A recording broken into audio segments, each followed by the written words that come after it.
A fateful Texas morning. The scorching Texas sun relentlessly beat down on Thaddius Bear Mallister's ranch, baking every inch of land somewhere between Amarillo and what he simply called nowhere.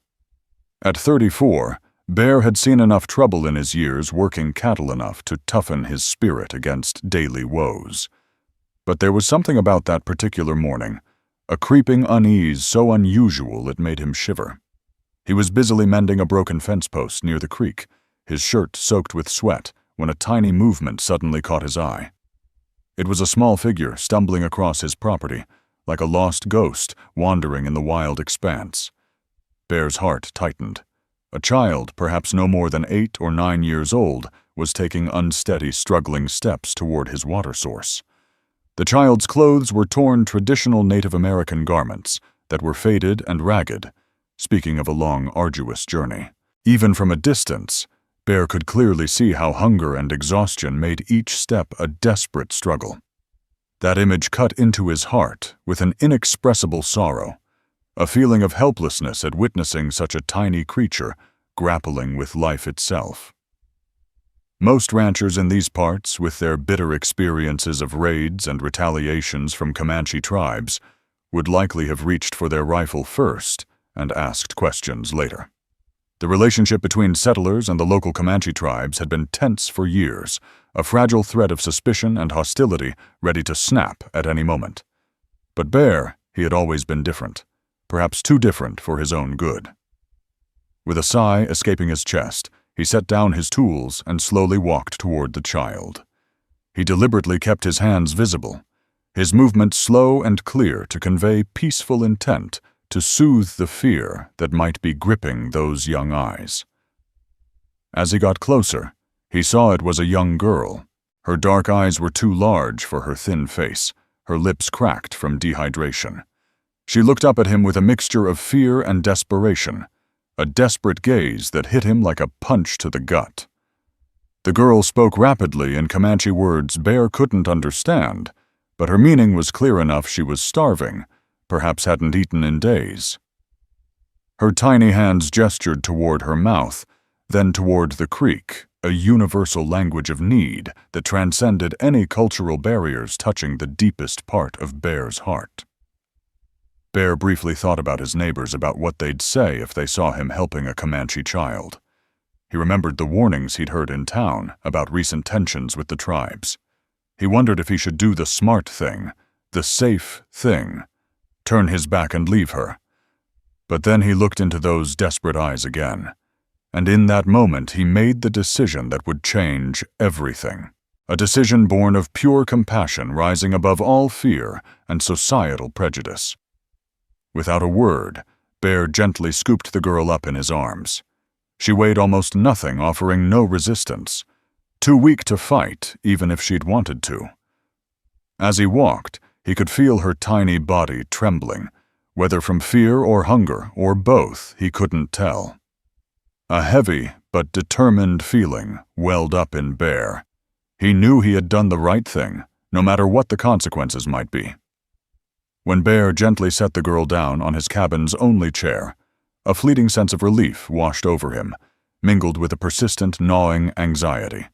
He quickly set about preparing food. He still had some leftover stew from the night before warm on the stove, and a few slices of fresh bread he'd baked that morning. The aroma of the food seemed to awaken a flicker of life in the girl.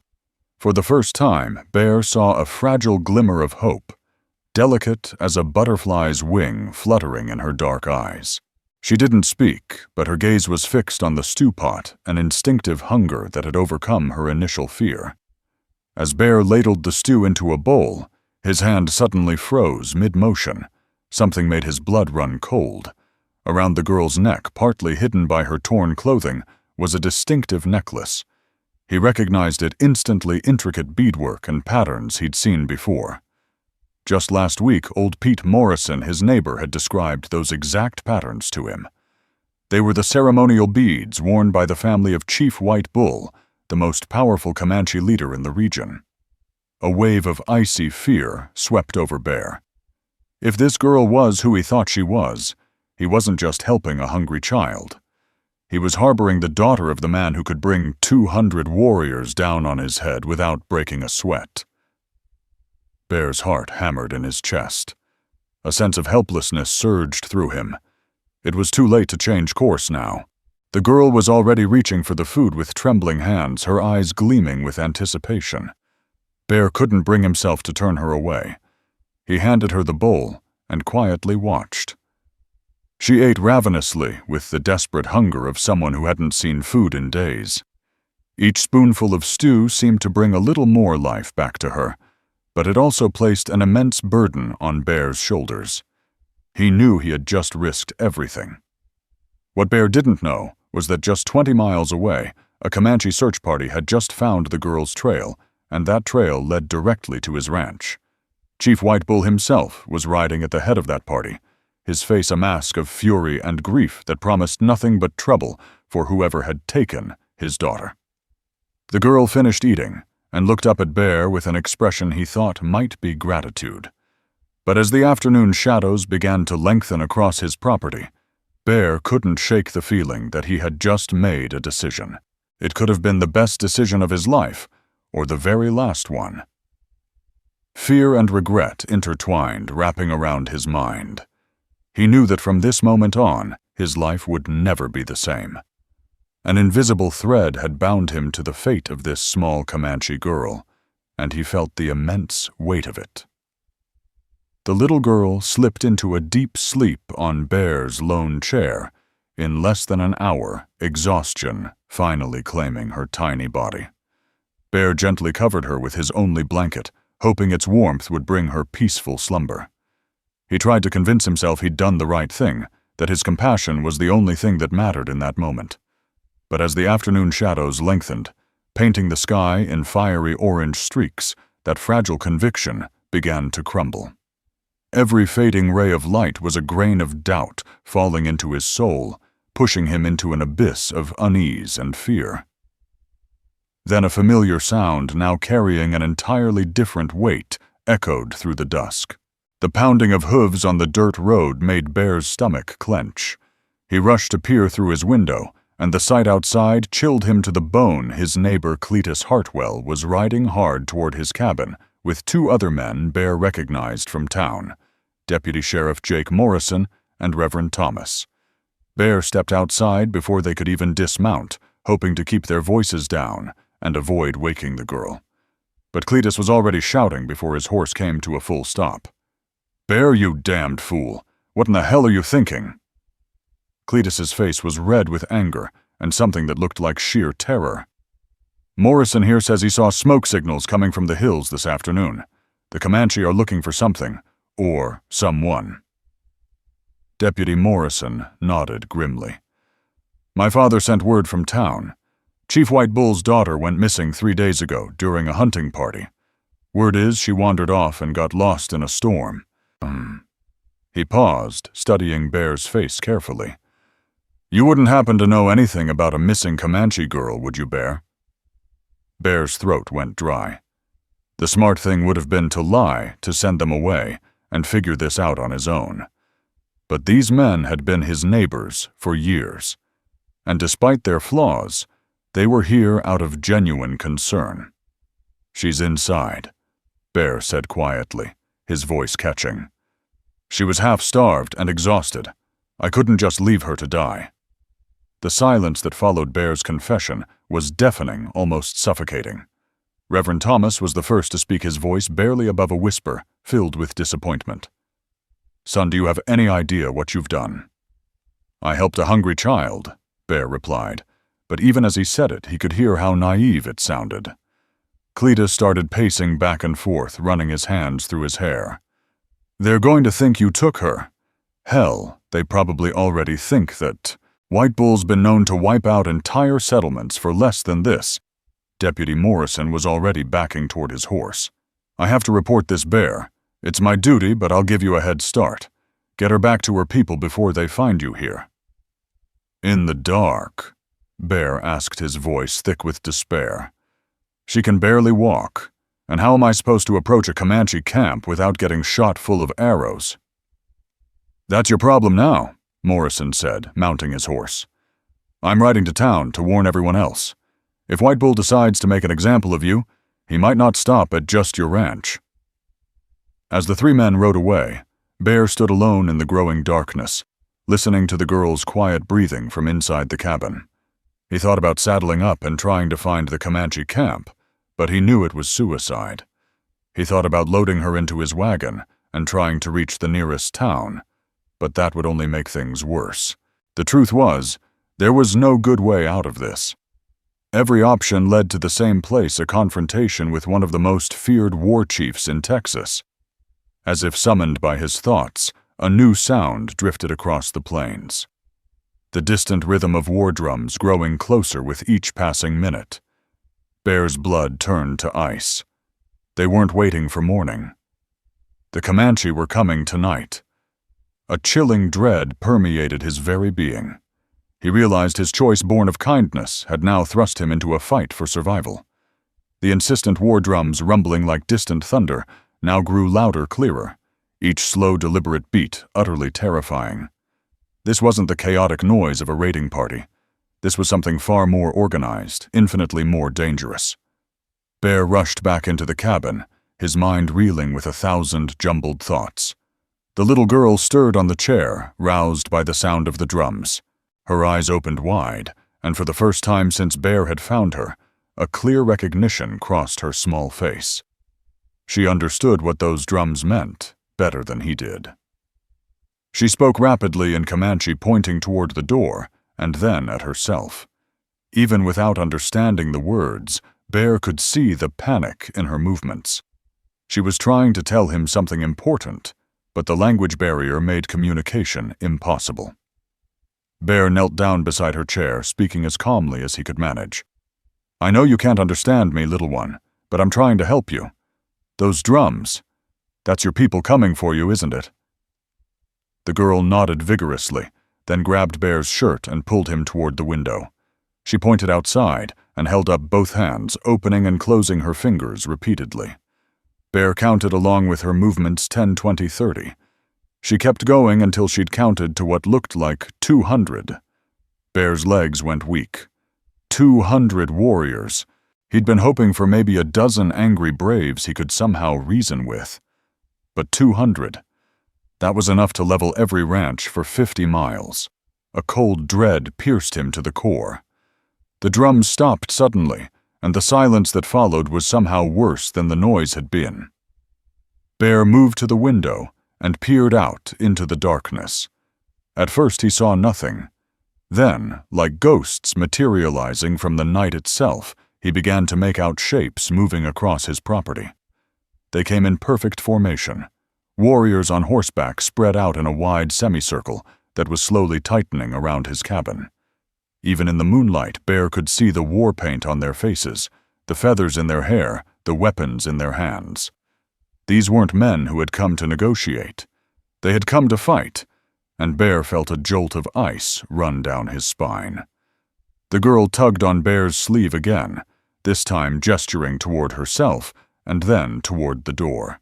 She wanted to go to them, but Bear couldn't tell if that would help or make everything worse. What if they thought he'd hurt her? What if they didn't believe she'd come to him willingly?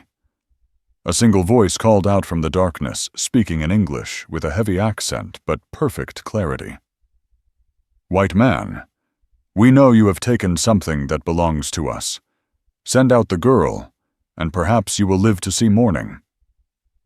Bear's mouth went dry. That voice carried absolute authority. This had to be Chief White Bull himself. Bear had heard stories about the man, how he'd united several tribes under his leadership, how he'd never lost a battle against the cavalry. And now Bear was about to face him in a conversation that could end with everyone dead. Bear stepped toward the door, but the girl grabbed his arm with surprising strength for someone so small. She shook her head frantically and pointed to herself, then made a gesture across her throat. She was trying to warn him about something. But then, it hit him like a lightning bolt. The girl wasn't just the chief's daughter. She was the chief's only daughter. In Comanche culture, that made her invaluable. Not just his family, but as the future of the bloodline. If anything had happened to her while in Bear's care, Even if it wasn't his fault, White Bull would have no choice but to make an example of him that other settlers would never forget. Bear realized with growing horror that saving the girl's life might have been the easy part. Now he had to prove to 200 armed warriors that he'd saved her, not stolen her. And he had about 30 seconds to figure out how to do that before Chief White Bull lost his patience and turned Bear's ranch into a battlefield. His heart pounded fiercely, an overwhelming dread consuming him, but mixed within it was a faint spark of hope. He had to do something, and he had to do it now. Bear made the hardest decision of his life. Taking a deep breath, he opened the cabin door and stepped outside, his hands raised high, the little girl following close behind him. The sight that greeted him was something straight out of his worst nightmares. 200 Comanche warriors sat motionless on their horses, forming a perfect circle around his property. War paint gleamed in the moonlight, and every weapon was pointed directly at him. A chill ran down Bear's spine, but he forced himself to maintain a calm exterior, even as a storm of emotions raged within. At the front of the formation sat a man who could only be Chief White Bull. He was massive imposing, with long black hair streaked with silver, and eyes that seemed to burn with barely contained fury. His presence exuded a suffocating pressure, making the air around them thick with tension. The girl ran toward her father, calling out in Comanche. But instead of the joyful reunion Bear expected, White Bull's expression grew even darker. The chief dismounted and knelt beside his daughter, examining her carefully while she spoke rapidly, gesturing back toward Bear and the cabin. Bear couldn't understand the words, but he could read the chief's body language. Every muscle in White Bull's frame was coiled like a spring, ready to explode into violence at any moment. Whatever the girl was telling him, it wasn't making things better. Finally, White Bull stood and walked toward Bear with slow, deliberate steps. The other warriors remained mounted, but shifted their weapons, the subtle movement creating a sound like rattlesnakes preparing to strike. "My daughter tells me you fed her," White Bull said, his English precise and cold. "She tells me you gave her shelter."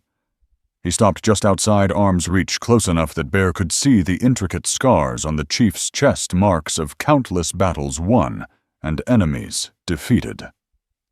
"Yes," Bear replied, his voice steadier than he felt. "She was starving. I couldn't let a child die." White Bull studied him for a long moment. "She also tells me you saw the sacred beads of our family around her neck. You knew who she was, yet you did not immediately return her to us." Bear's heart sank. This was it, the moment everything went wrong. I was going to bring her back in the morning. She was too weak to travel at night." A wave of despair washed over Bear as he realized he was facing an undeniable accusation. "Perhaps," White Bull said, his voice laced with skepticism, "or perhaps you thought to keep her as a prize, to trade her back to us for cattle, or horses, or safe passage through our lands." The accusation hung in the air like smoke from a funeral pyre. Bear could feel the weight of 200 pairs of eyes on him, warriors waiting for their chief's signal to turn this conversation into a massacre.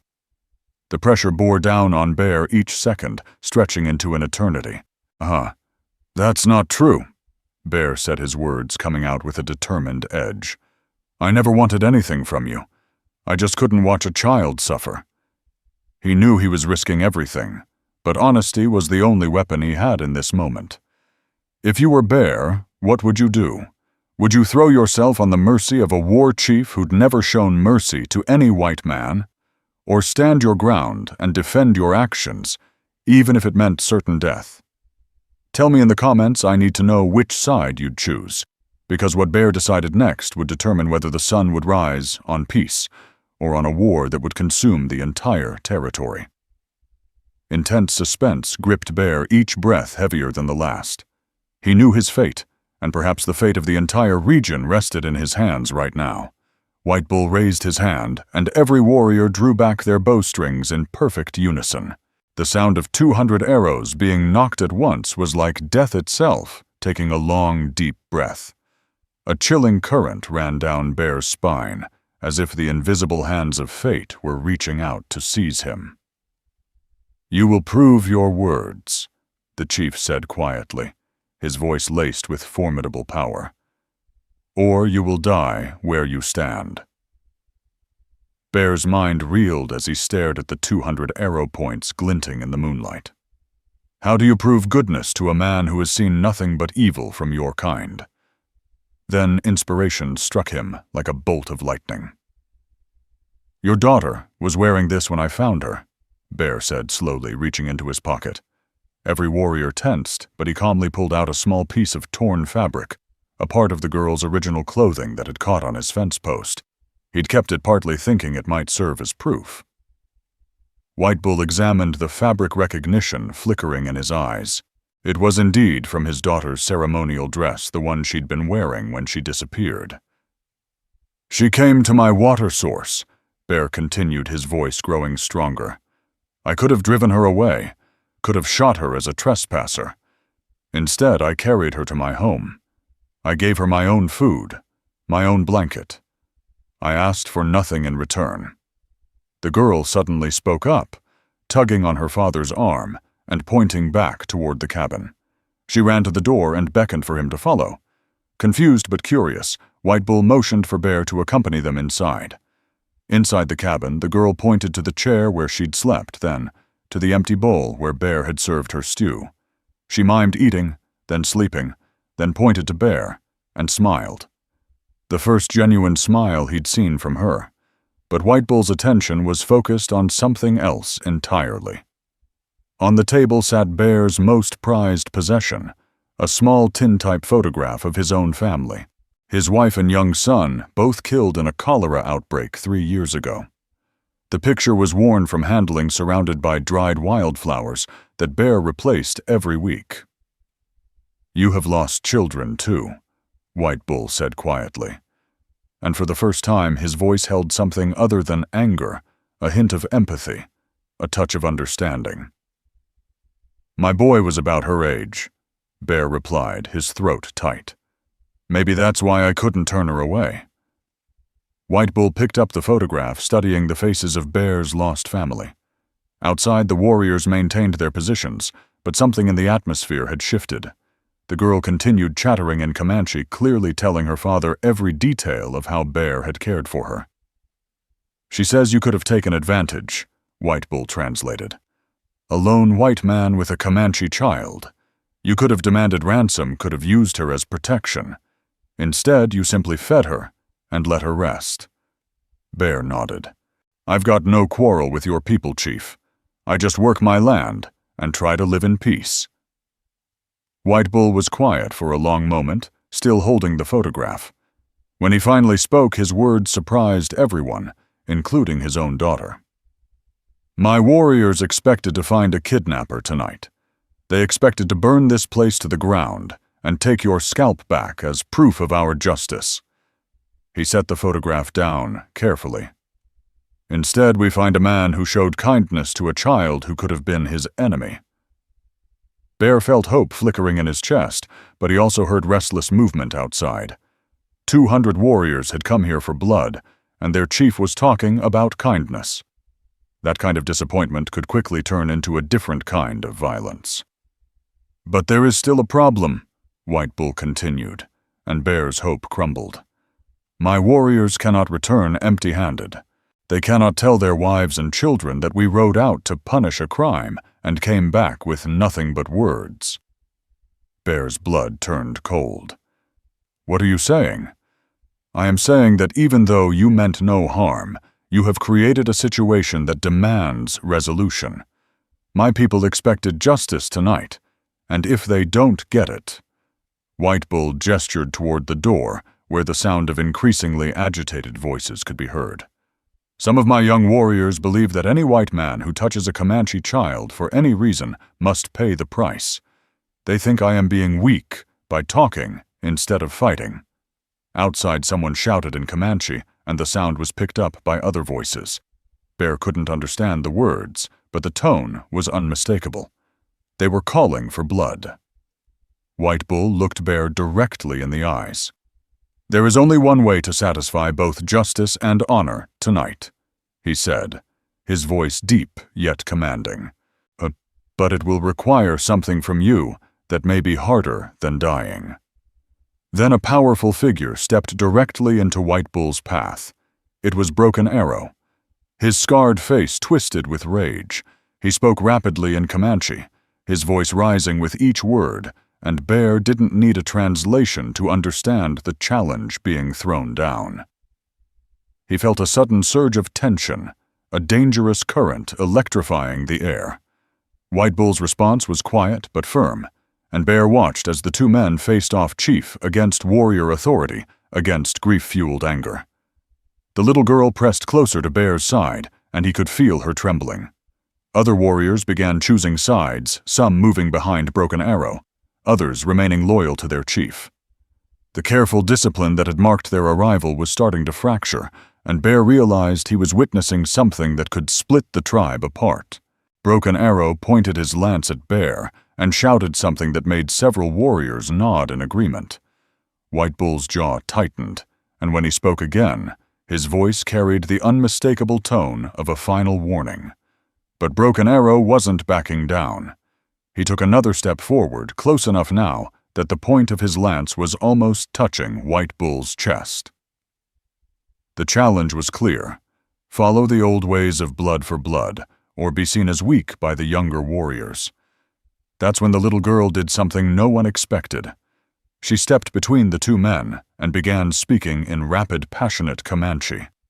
Her young voice cut through the tension like a sharp knife, and Bear watched as Broken Arrow's expression shifted from rage to confusion, then to something that might have been shame. White Bull translated quietly. "She is telling them exactly what happened. How she got lost in the storm, how she wandered for days without food or water, how she expected to die alone on the prairie until you found her." The girl continued speaking, her voice growing stronger with each word. She pointed to Bear, then to herself, then mimed eating and sleeping. She was telling the story of her rescue, and even the warriors who had been supporting Broken Arrow were listening, their hardened faces slowly softening. "Now, she is telling them about your family photograph," White Bull continued, surprise evident in his voice, "about how she could see the sadness in your eyes when you looked at it. She is saying that you helped her because you understood loss, not because you wanted to harm our people." Broken Arrow lowered his lance slightly, but his face still showed doubt. He spoke again, this time directly to the girl, and Bear caught one word he recognized: wasichu, the Comanche term for white man, and not a friendly one. The girl's response was immediate and fierce. She stepped closer to Broken Arrow and spoke with such intensity that several warriors actually stepped back. Whatever she was saying, it was having an impact. "She is asking him if he has children," White Bull translated, the surprise in his voice growing. "She is asking him what he would want a stranger to do if his child was dying of hunger in the wilderness." Broken Arrow's lance dropped to his side. The girl wasn't finished. She continued speaking, her words now directed at all the warriors around them. Bear could see the effect rippling through the crowd as hard faces began to soften. "She is telling them that judging you for your kindness would make us no better than the soldiers who kill without asking questions first. She is saying that if we punish mercy, we become the monsters that the white man believes us to be." The silence that followed was deafening. 200 warriors sat motionless, processing the words of an 8-year-old girl who had just challenged their deepest beliefs about justice and revenge. Finally, Broken Arrow spoke, his voice barely above a whisper. White Bull's translation came slowly. He says that perhaps the spirit sent his brother a teacher instead of an enemy. He says that maybe wisdom sometimes comes from the smallest voices." Bear felt something shift in the air around them. The tension wasn't gone, but it had transformed into something else. Uncertainty, perhaps, or the beginning of understanding. White Bull looked at Bear with something that might have been respect. "My daughter has just done something remarkable. She has turned a war party into a council meeting, But now comes the hardest part. What's that? Now, you must prove to them that her faith in you was justified. Tonight, in our village, in front of the elders who have spent their entire lives hating your people. White Bull gestured toward his horse. Are you ready to bet your life on the word of a child? Bear looked down at the girl who was watching him with those same desperate eyes that had started this whole ordeal. But this time he realized she wasn't begging for his help. She was offering hers, and somehow that made all the difference. A powerful spark of hope ignited in Bear's chest a newfound determination. He knew he had to do this, not just for himself, but for the tiny girl who had placed her absolute trust in him. The journey to the Comanche village took 3 hours, winding through terrain Bear had never seen before. Hidden canyons, secret trails his people had never explored, as if nature itself conspired to keep the tribe's most sacred secrets from the outside world. Bear felt like he was stepping into an entirely different realm, one woven from ancient legends and deep mysteries. As they neared the camp, Bear could see dozens of fires flickering in the darkness and hear the low murmur of voices as word of their arrival spread. Each fire was like an eye watching him, each whisper a judgment echoing in his mind. The tribal council was convened immediately, despite the late hour. 7 elders sat in a semicircle around a central fire, their ancient wizened faces stern in the dancing shadows. Bear stood in the center, acutely aware that he was likely the first white man to set foot in this sacred space and live to tell the tale. An overwhelming anxiety gripped him, but he forced himself to maintain an outward calm, even as his heart pounded like a drum. White Bull was the first to speak, explaining the circumstances of his daughter's rescue. His voice was even, but every word carried the weight of truth. Then it was Broken Arrow's turn.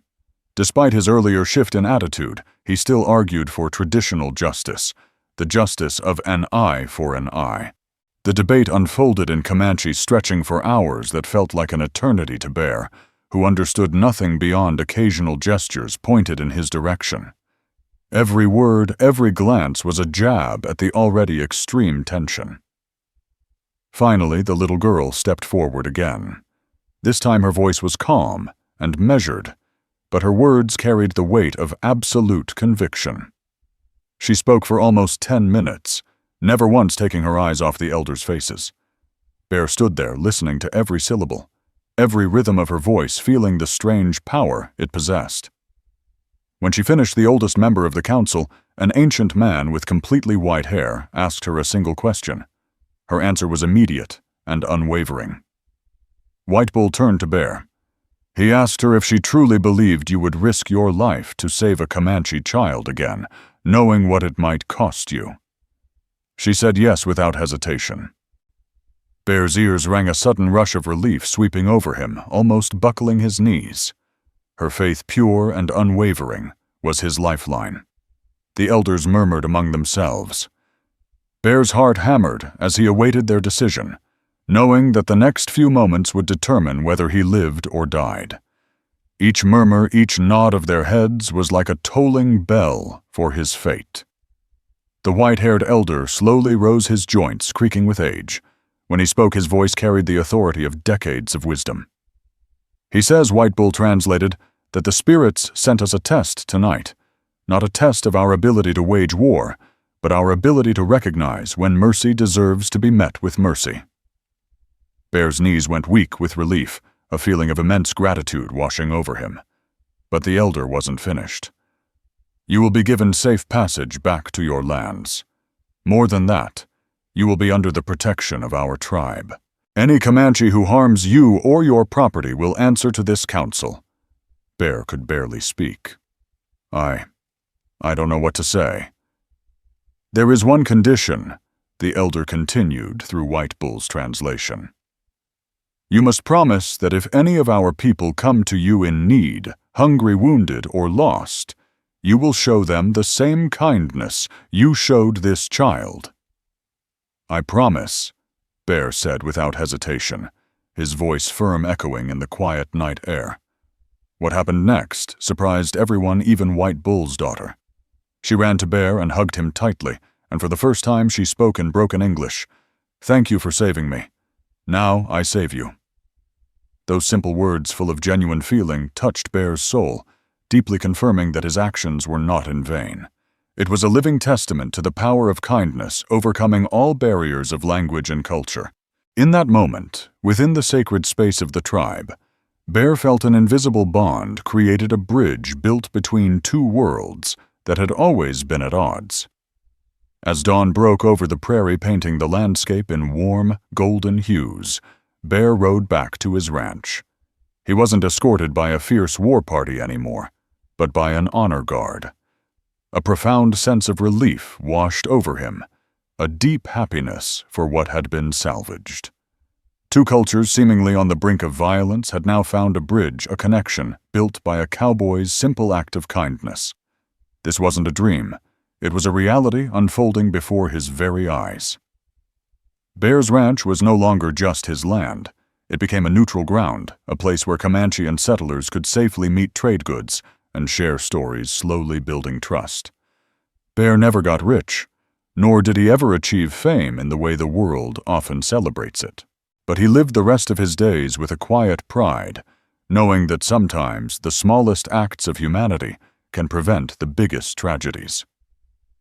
Every year, on the anniversary of that fateful night, a young Comanche woman, no longer the starving child, but a respected member of her tribe, would visit Bear's ranch. They'd share a meal, a smile, and together remember the moment two worlds chose understanding over war. The little girl who once begged for food eventually became an interpreter, a peacemaker, a living bridge between the tribes and the settlers. Bear lived to be 73, passing peacefully in his sleep, surrounded by friends from both cultures. People who had learned that courage isn't always about fighting. Sometimes it's simply about knowing when to feed a hungry child. Thaddius "Bear" Mallister showed us a valuable lesson about the true American spirit, compassion, grit, and the ability to find common ground even in the most challenging circumstances. He wasn't just a cowboy. He was a quiet hero, an architect of peace. We who hear this story should take inspiration from Bear. Don't hesitate to lend a hand. Don't let fear divide us. Let's support folks like Bear who dare to do what's right, no matter the risk. And remember, sometimes the bravest act a person can make is choosing compassion.